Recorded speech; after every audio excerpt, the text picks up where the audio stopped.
All right, we're going to try to finish up immigration here. So the immigrants were dealing with lots of problems. One of the things that they did to deal with that challenge was create ethnic enclaves. And ethnic enclaves were neighborhoods where all the people in the neighborhood shared the same cultural values, they practiced the same religion, and they all spoke the same language. All right. They had aid societies, social clubs, those types of things. We'll look at that in the urbanization part of this next chapter, or of this same chapter. We'll look at that here in a little bit in the next few video sections. We end up getting these hyphenated Americans. They didn't really see themselves as full-blooded Americans. They saw themselves as an Italian American, a Chinese American, a German American. So that was one of the ways that they dealt with them. Some ethnic enclaves are still around today. Over here, this is in San Francisco. This is Chinatown, and then this is Little Italy over here in New York. So these ethnic enclaves, we still have them. They're around. We even have them in our neck of the woods here in Ohio. Now, the Chinese Exclusion Act resulted from the fact that the Chinese were taking away jobs from the nativists or the people in America. So this was actually the first law I mentioned. It was one of the first. This actually is the first law that restricted immigration. And we didn't like the Chinese. And hopefully I've made that clear by now. Out of all the groups coming in, we liked the Chinese the least. And so what you see here is this is a very derogatory picture of a Chinese person. You see a laborer. You can see just by the way of what he's wearing and by what he's holding, he doesn't like the Chinese people coming in and stealing their jobs. All right, we've talked about WASPs before. That's white Anglo-Saxon Protestant. White color their skin. Anglo-Saxon refers to that northwestern part of Europe. Protestant refers to their religion. More with that Chinese Exclusion Act. What it did is it actually banned entry to the United States by all Chinese except for these people: students, teachers, merchants, tourists, government officials.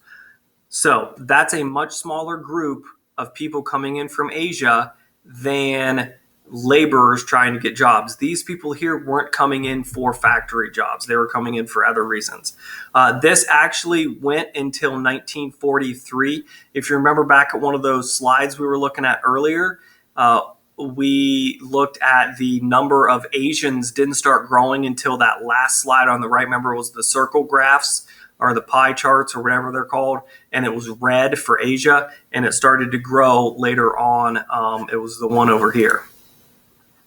There was another act that came later that said if you were a criminal, you were immoral, or you were someone who was handicapped, we weren't going to let you into the United States. So what we see in the latter part of the 1800s is the beginning to immigration restriction and immigration laws for people coming into the United States. So we've actually been limiting immigration for about 150 years.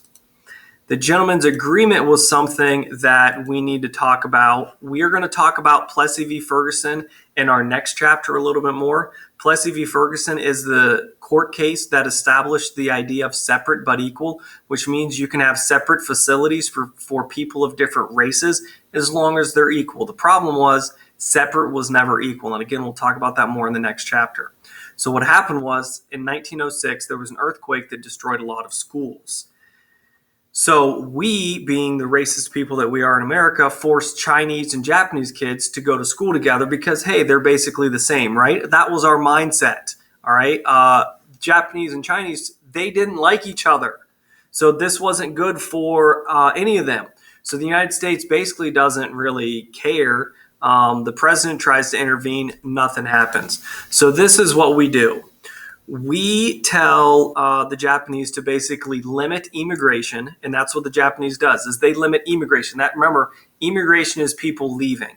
So they limit the amount of unskilled workers leaving from their country when we repeal the segregation order for the schools. So meaning we don't force Japanese and Chinese students to go to school together.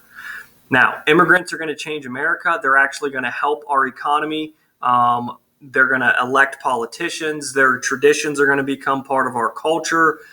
They helped us with new ranching techniques. So you guys can see immigrants had a huge impact on America.